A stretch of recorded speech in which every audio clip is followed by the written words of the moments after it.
Nos corresponde hablar sobre salud pública y específicamente sobre la amenaza que el dengue significa sobre nuestro país, que ha llevado a que 20 de las regiones del Perú sean declaradas en estado de emergencia y que estemos ante un número creciente de casos, de los cuales casos mortales.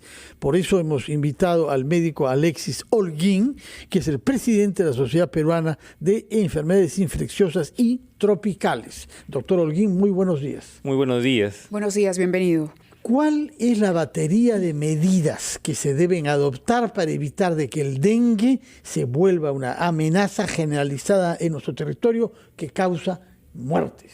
Acá hay que tomar dos fases importantes, ¿no? En el momento en que los casos se recién inician, yo tengo que trabajar mucho en el control vectorial, que es lo que se ha hablado y se ha escuchado mucho en todos los medios. ¿Qué significa esto? Eliminar criaderos, como yo como poblador tengo que eliminar mis criaderos, como gobierno local también. Y ya cuando tengo zancudos adultos en gran cantidad, puedo hacer las fumigaciones, ¿no? Entonces, es una de las actividades que es el control vectorial para disminuir la propagación de esta enfermedad. Pero en el momento que nos encontramos actualmente, ya tenemos que enfocarnos en otro punto adicional, que es el manejo de los pacientes. Es decir, organizar bien nuestros servicios de salud para que puedan responder frente a esta crisis que vamos a tener, que la estamos teniendo en algunas regiones también. Entonces tengo que tener una buena organización, que mis unidades de vigilancia clínica para dengue, que así se llama, su nombre es Ubiclin, estén activas, que tenga el personal capacitado, que tenga los insumos necesarios para poder atender a la población, ¿no? Entonces esos son los dos puntos que tengo que trabajar en conjunto. Ya no puedo dedicarme solo a uno de ellos, a solo el control vectorial. Tengo que hacer control vectorial más un manejo adecuado de los casos de dengue.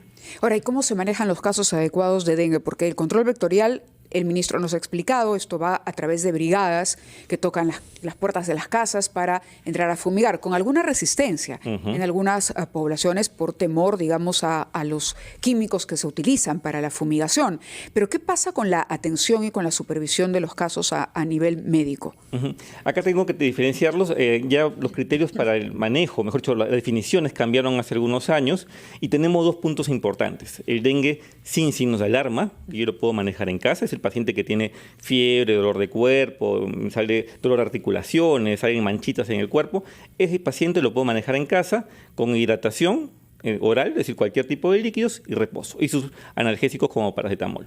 Y tengo otro paciente, que es el paciente con signos de alarma, que ese sí o sí tiene que acudir a un centro de salud y tiene que ser manejado en este centro. ¿Podemos repetir cuáles son esos signos de alarma? Los signos de alarma son dolor abdominal en la boca del estómago intenso que no pase. Yo puedo tener náuseas o vómitos persistentes, algún signo de sangrado, hay algún sangrado que estoy evidenciando, o también... ¿Sangrado, por favor? Sangrado puede ser por la nariz, por la boca, en caso de mujeres sangrado también vaginal cuando no esperaba en ese momento su periodo, y que tenga, obviamente, ha estado con los síntomas de dengue días previos. La fiebre, justo cuando empiezan estos signos de alarma, es cuando la fiebre está cayendo. Y a veces nos confiamos y decimos, ya acabó la fiebre, ya no tengo fiebre y estoy mejor. Claro, no. O la fiebre a uno lo lleva a suponer que no se trata de dengue, que podría ser cualquier otra cosa. Claro, la fiebre yo tengo los primeros días, que son 4 o 5 días que puedo tener la fiebre, y en esta caída de la fiebre es cuando tengo que tener en cuenta esos signos de alarma. Eso es importante. Y otro signo importante, sobre todo si tengo niños o adultos mayores, es personas que estén muy irritables o de repente demasiado somnolientas, ¿no? Esos pacientes tienen que sí o sí ser atendidos en un centro de salud. ¿Qué es lo que está funcionando mal? Aquí tenemos que ver algunas cosas que no solo es el tema del sector salud, es un trabajo multisectorial y en todos los niveles, nacional, regional, local, comunidad muy importante. Lo han mencionado recientemente, el tema de no dejar entrar a las casas a fumigar. Educación. Y un ejemplo, es mucho comunicación, ¿no? Cómo comunico, cómo informo. Si nosotros entramos en este momento a las redes sociales de los demás ministerios, es como si no existiera dengue. Todos están golpe de calor, lluvias, pero nadie habla más de dengue solo que el sector salud, cuando esto involucra a todos. Un ejemplo, ¿por qué tengo zonas que siempre tengo repetitivamente casos de dengue? Por problemas de almacenamiento de agua. No tengo agua potable diariamente.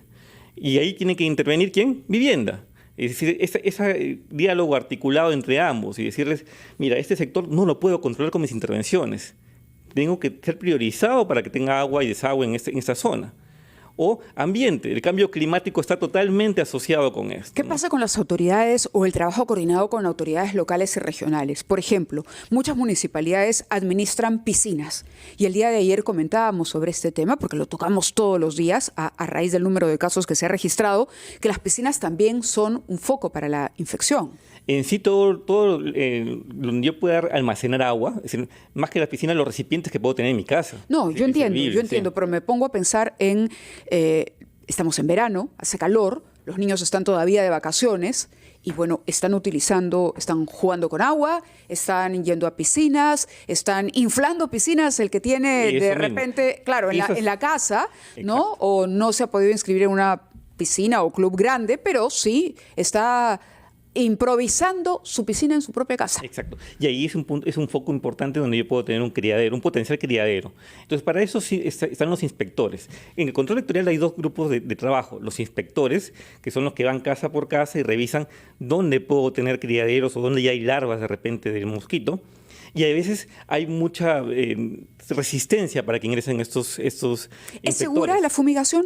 La fumigación sí, la fumigación. Porque ojo, el temor es ese, justamente, a los elementos tóxicos de los productos que se utilizan. Entonces digo, no, déjenme a mí, yo voy a tomar la precaución, pero por favor no entren a mi casa porque tengo mi hijo que es alérgico o que sufre de tal o cual cosa. Entonces la pregunta es, si a uno le tocan la puerta, está la brigada y dice, venimos a fumigar, a hacer un control para erradicar el mosquito del dengue, ¿debo sentir miedo? ¿No debo sentir miedo? ¿Qué garantías le puedo solicitar a esa brigada para poder dejarla ingresar a mi casa seguro?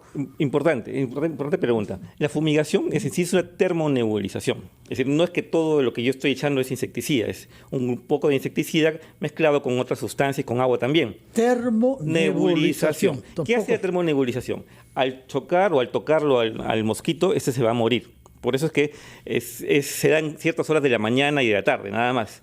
No se queda residualmente en el espacio, ¿no? Y es más, cuando se hace la termonebulización, se le pide que todos salgan de la casa para que se realice. ¿Cuánto rato deben permanecer fuera de la casa? Esos son un par de minutos después que se haya ido toda esa nube y no se siente tampoco el olor de esas sustancias que se ha impregnado. ¿No son 3 horas?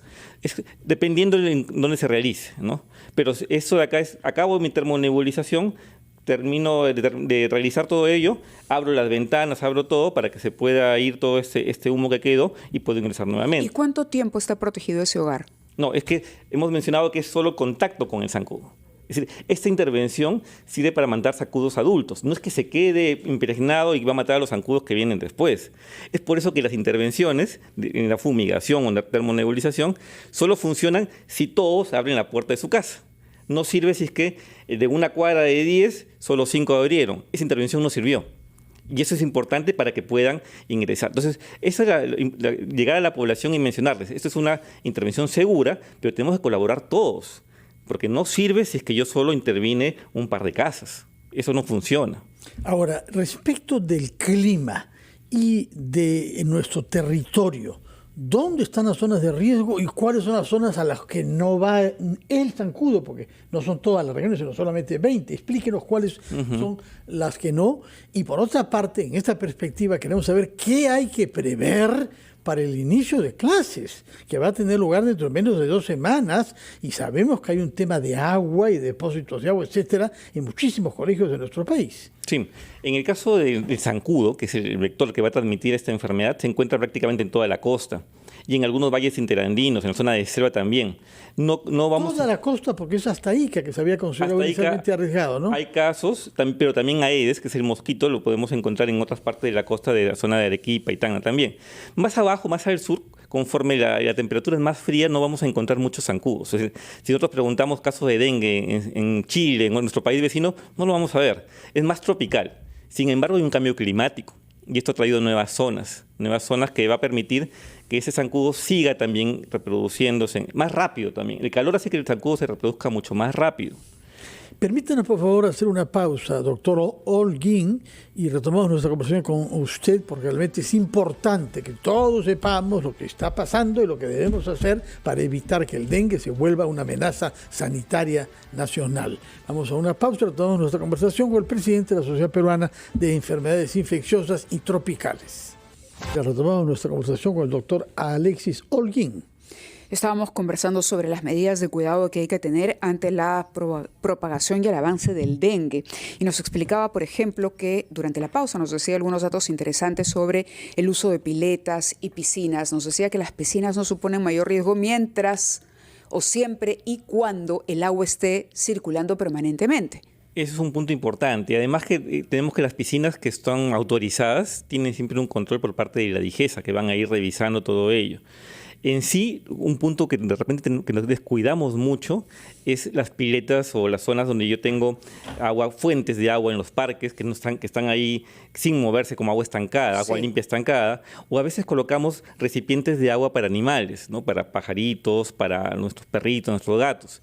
Esos recipientes también son reservorios. Es por eso que si yo voy a usar esta práctica, puedo colocarlo, pero al día siguiente limpiar todo esto y nuevamente colocar agua limpia. Eso es una forma importante de yo evitar de que estos zancudos que ya pusieron sus huevitos ahí queden en esta zona y puedan perpetuar este ciclo de ¿Hay algún tipo de insecticida, digo, y hago una pregunta así de ciudadano común y corriente, que uno pueda utilizar para prevenir esto? No, esas son estrategias que utilizan especialmente el Ministerio de Salud. Es, por ejemplo, en el momento de la fumigación, que es uno de los insecticidas para el zancudo adulto. Y también hay uno que es un larvicida, que es para las larvitas de estos huevitos que van a eclosionar y luego van a salir los zancudos, ¿no? Eso, por ejemplo, se usa en las intervenciones cuando entran estos inspectores a las casas y ven que yo tengo mi agua almacenada porque no tengo agua potable todos los días. Claro, y sobre todo en esos hogares yo pregunto, ¿qué se puede hacer? Exactamente. Por ejemplo, ¿qué pasa o qué hace una familia que no tiene el servicio y que tiene que comprarle al camión cisterna todos los días? Ahí es importante. Mi recipiente que yo voy a almacenar el agua, tengo que escobillarlo, lavarlo bien y escobillarlo antes de almacenar el agua. Luego almaceno el agua y lo tengo que tapar.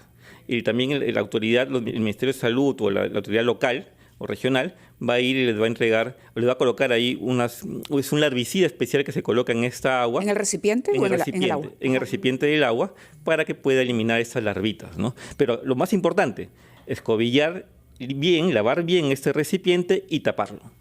Doctor, ¿es cierto que cuando uno contrae el dengue varias veces está más expuesto a casos graves? En algunos casos se ha visto que si yo tengo en mi segunda, tercera vez, podría ser un cuadro mayor. Sin embargo, esto no necesariamente se va a dar de todas maneras, ¿no? Hay que tener en cuenta que en este momento hay 4 serotipos de dengue. ¿Se acuerdan cómo era COVID, que habían tipos de COVID? Hay también 4 tipos de dengue.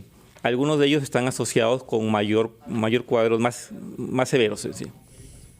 Una última pregunta respecto a los colegios. ¿Estamos preparados para que las clases comiencen en todo el territorio, incluida en las regiones en estado de emergencia, el 11 de marzo?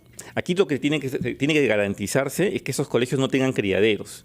Y ahí se pueden hacer otras intervenciones. Son intervenciones especiales que se llaman ovitrampas, que es para vigilar si por ahí tengo de repente zancudos que están en esta zona. Además, la continuidad del agua potable. Es decir, no puedo tener un colegio sin agua. Esto ya estamos, siglo XXI, y tenemos todavía colegios que almacenan. Doctor. Exacto. Entonces, estos lugares tengo que garantizar que esta agua esté bien almacenada, si que voy a tener así, y tapado también. Eso es lo más importante para poder continuar. De acuerdo. Le agradecemos que haya estado con nosotros. Ha sido muy amable en compartir todos estos conocimientos y recomendaciones porque la situación es crítica. Estamos hoy por hoy con 20 regiones en el país en emergencia y esto a raíz de que se han contabilizado el doble de casos, me parece, que con relación al año pasado, ¿no? Hay un incremento, que se debe a los cambios también que estamos enfrentando con el incremento del calor, por ejemplo, y las altas temperaturas. Muy amable, muchísimas gracias. Hemos conversado entonces con el presidente de la Sociedad Peruana de Enfermedades Infecciosas y Tropicales. Y si ustedes quieren volver a escuchar la entrevista y otras más, ingresen a rpp.p para que estén mejor informados. Tenemos información